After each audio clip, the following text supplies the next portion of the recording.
Wilma Pearl Mankiller was the first woman to be elected chief of a major American Indian tribe. This was an incredible breakthrough in history. In Native American culture, women were expected to work at home and take care of the children.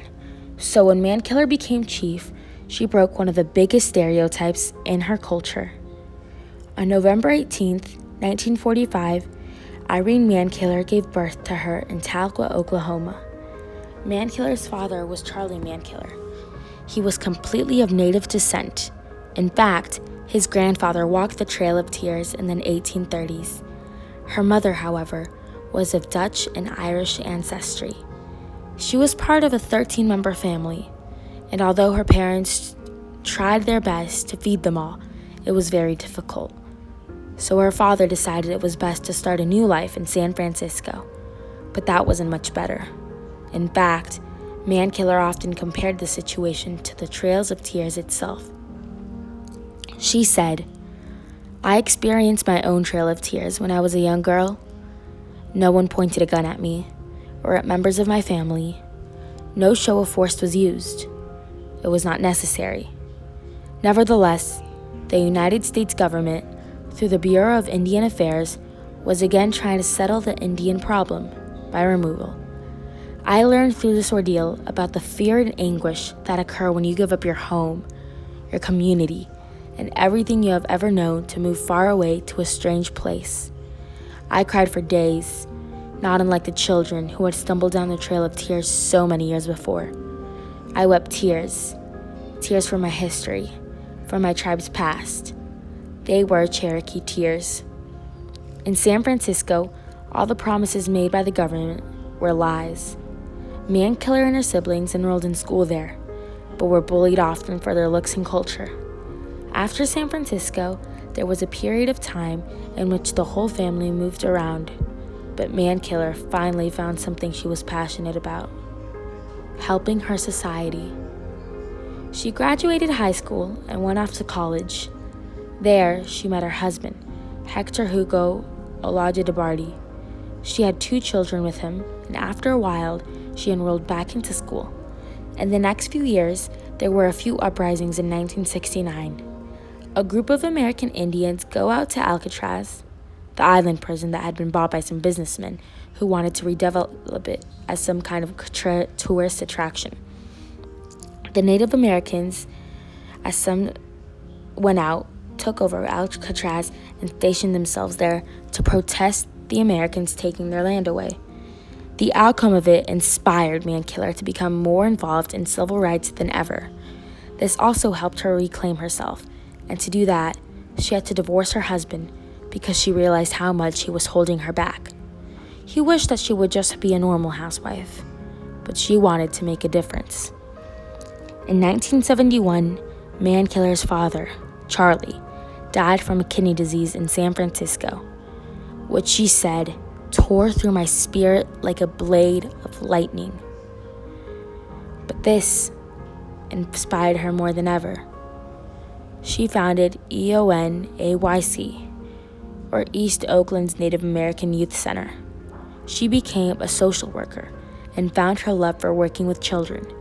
She helped place the Indian Child Welfare Act, which forbid any Native American child from being placed in homes that they didn't have Native American parents. This allowed for the children to never have to stray from their culture. In 1976, Wilma and her mother moved back home. She settled down there, built a house, raised her daughters, and did volunteer work. She was returning home one morning when she was in a tragic car accident.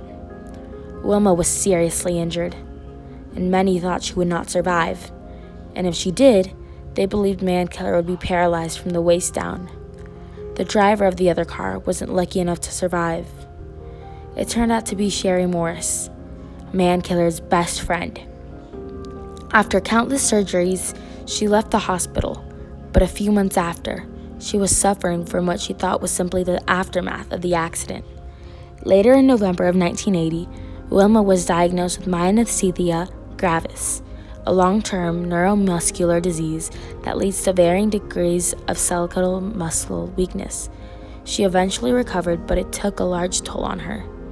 Wilma Mankiller ran for deputy chief of the Cherokee Nation in 1983 and won. She ended up serving in that position for 2 years. Then, in 1985, she was named the tribe's principal chief, breaking a huge barrier in history as the first woman to serve as principal chief of the Cherokee Nation. But that wasn't easy. In fact, it was often stated that if they chose a woman to be chief, she would be the laughingstock of the whole nation. While she was swearing to the position, she said, "I've taken a fair amount of teasing in my name during this conference. When I finally got tired of it last night, I got in the elevator and a man again teased me about my name, which is Mankiller. He asked me about the origin of it, and I said it was a nickname that I'd earned." She remained on the job for 2 full terms, winning elections in 1987 and 1991.